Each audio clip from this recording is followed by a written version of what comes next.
Je lis du livre de Actes des Apôtres, chapitre 10, au verset 32, ce qui suit. Envoie donc à Joppé et fais venir Simon, surnommé Pierre. Il est logé dans la maison de Simon, corroyeur près de la mer. Prions. Notre Seigneur, notre Dieu, en lisant ce verset, je réalise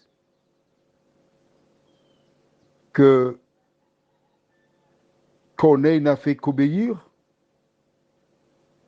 mais que Pierre ne savait pas quoi dire à Corneille. Ils étaient dans une situation particulière. Que ton esprit nous aide à comprendre cet échange, nous t'en prions. Au nom de Jésus et pour ta gloire éternelle. Amen. Ce que nous avons lu, rappelle-toi, on l'a déjà lu. Je ne vais pas relire avec toi. Mais le truc, c'est que quand tu lis au verset 29, je relis 28, pour qu'on comprenne bien, pour ceux qui ont oublié. Vous savez, leur dit-il, qu'il est défendu à un juif de se lier avec un étranger ou d'entrer chez lui. Mais Dieu m'a appris à ne regarder aucun homme comme souillé et impur. C'est pourquoi je n'ai pas eu d'objection à venir puisque vous m'avez appelé. Je vous demande donc pour quel motif vous m'avez envoyé chercher. J'étais bien là-bas et vous m'avez fait appeler. Pourquoi m'avez-vous fait venir? Alors, j'imagine les personnes présentes qui regardent Corneille.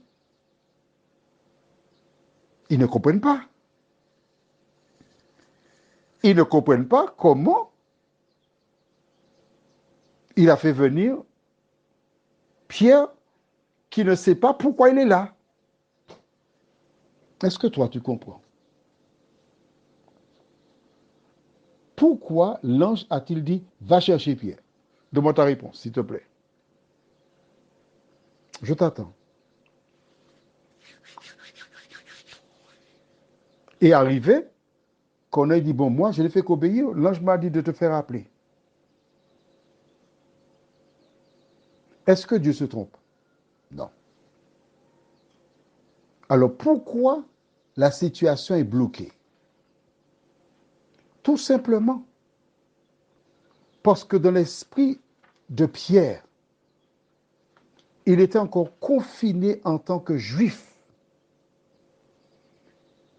qui ne devait pas échanger avec des païens. Corneille était païen, il ne pouvait rien lui dire. Mais est-ce que Dieu avait déjà dit à Pierre ce qu'il devait faire? Selon toi, dis-moi. Prenons la Bible dans Matthieu 28. Et nous lisons à partir du verset 18. Jésus s'étant approché leur parla ainsi. Tout pouvoir m'a été donné dans le ciel et sur la terre. Allez, faites de quoi?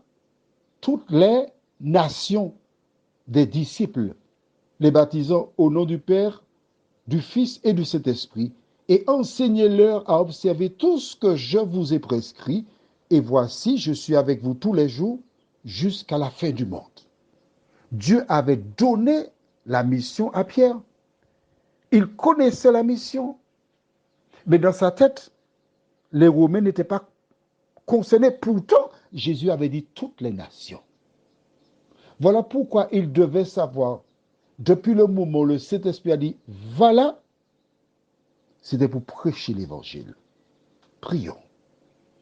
Notre Seigneur et notre Dieu, toutes les fois que nous allons quelque part, toutes les fois que ton esprit nous dirige, c'est pour dire aux gens que Jésus revient bientôt. Pierre, il n'avait pas encore le réflexe, parce qu'il était prisonnier de ses préjugés, de ses carcans, des pratiques ancestrales. Nous aussi, nous oublions de vue que la seule raison pour laquelle tu nous mets en contact avec les gens, c'est pour leur dire qui est Jésus de Nazareth. C'est pour qu'ils sachent qu'il revient bientôt. C'est pour qu'ils se préparent pour ce grand jour. Seigneur, aide-nous à agir pour ta gloire et ton honneur, nous t'en prions. Au nom de Jésus, pour ta gloire éternelle. Amen. Je te souhaite une bonne nuit sous le regard de Dieu.